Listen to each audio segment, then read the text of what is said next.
All right, so let's go through your thinking on your mock draft from, I guess, 11 days or so ago. I wonder if your thinking has changed. You have the Redskins selecting Tua there.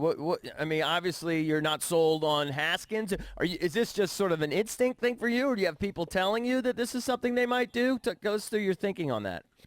Well, I mean, there's a little bit of everything in there. I mean, I feel like they are not entirely sold on Haskins. You know, they traded a fifth-round pick for Kyle Allen. I will point out that that was there's a lot of like behind the curtain, like dumb administrative stuff that goes into this. But really quickly, that mock draft was based on the live mock draft show that we did last Monday. Okay. And in fact, we have another one. I'm grading all the picks. We have another one coming up today at noon on CBS Sports HQ that people can watch.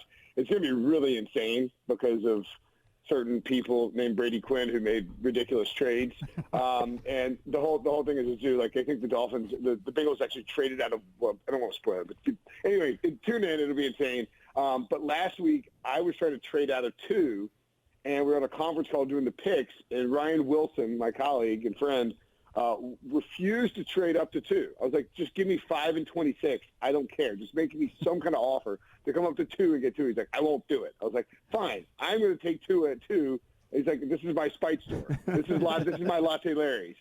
And I took 2 at 2 anyway, and I kind of liked it. And I just think that, like, if you're Ron Rivera and you're in charge of turning the Redskins around, you know, in theory, in a vacuum, in any other scenario that doesn't involve Dan Snyder and, you know, a family friend or the kid of the family friend, the child of the family friend who's like, you know, now his quarterback, I feel like they would probably pull trigger on Tua if they were convinced that his medicals were good, because this is a guy who was the top prospect in the entire draft coming into 2019.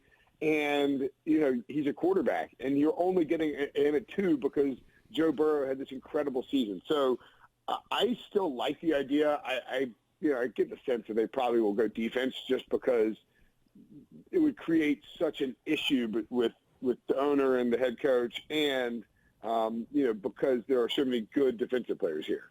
Will, you're a Carolina guy. Rivera Well, then you would comes have up. to actually trade Haskins. You couldn't keep Haskins as a backup. Kyle Allen would have to stay there. Yeah. Yeah. So Will Rivera. Sorry. No, that's fine. I was just going. Yeah. Go ahead. I was just going to say Rivera comes up here. Your thoughts. Go ahead. Well, Jason, you can't hear Cakes. Cakes is saying something. Go ahead, Cakes. No. Will can go ahead. He can expand on that. It's fine. Well, no, I was going to say, like, yeah, you would have a Josh Rosen situation on your hand. The big difference is that you don't know that Tua is healthy and can play right away. So you would potentially be trading Dwayne Haskins and then trotting out Kyle Allen very early on, which Ron Rivera has made clear that he's comfortable with.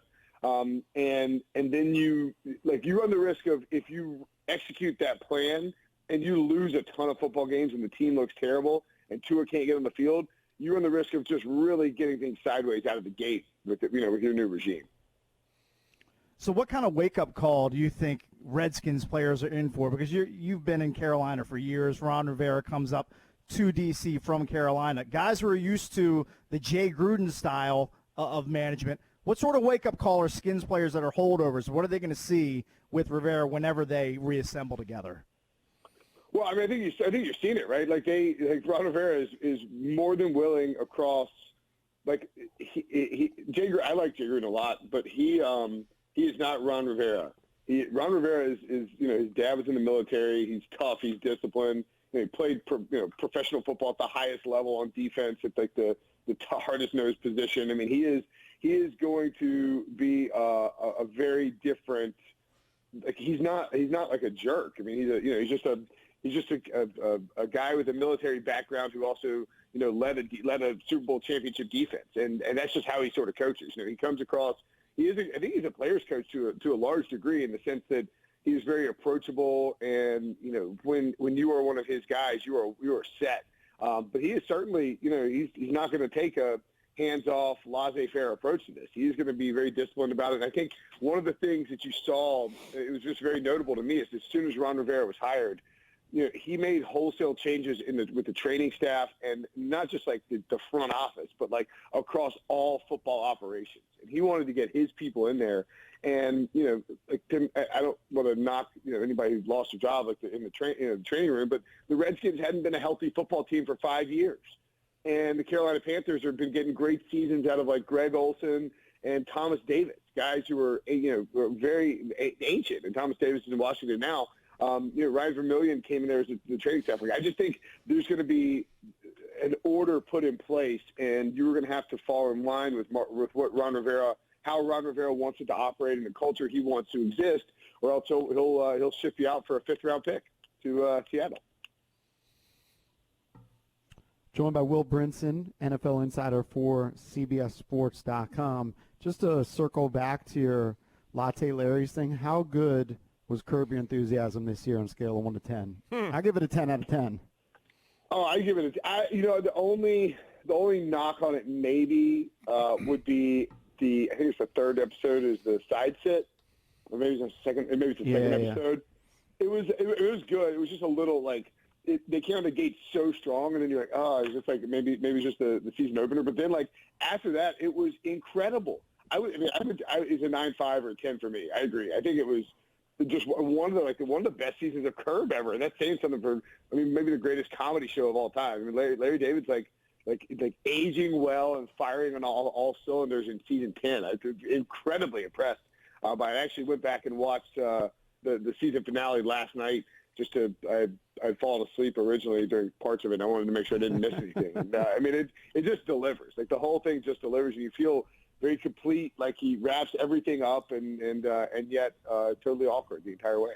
Will, you said that in your mock draft that I guess you guys are having broadcasts here shortly that Brady Quinn went crazy, made some trades. Do you actually see that happening in the first 7 or 8 picks? Or do you see any blockbusters happening?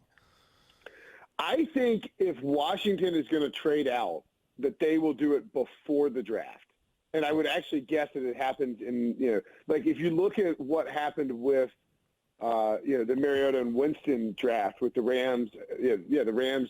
Excuse me, the Rams weren't involved in that. Not with Mariota Winston, with Goff and Wentz. Again, my son woke me up in the middle of the night to tell me that the sound machine wasn't working, the power went off, and I have quarantine brain.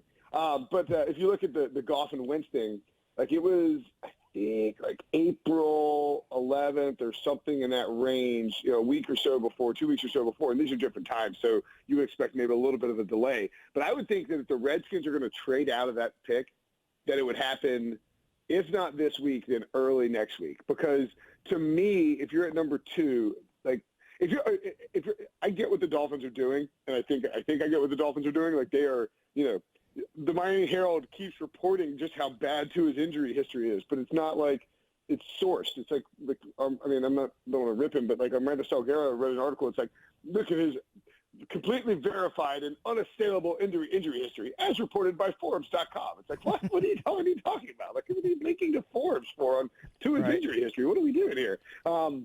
It feels like there is a full court press out of Miami to hurt Tua's draft stock.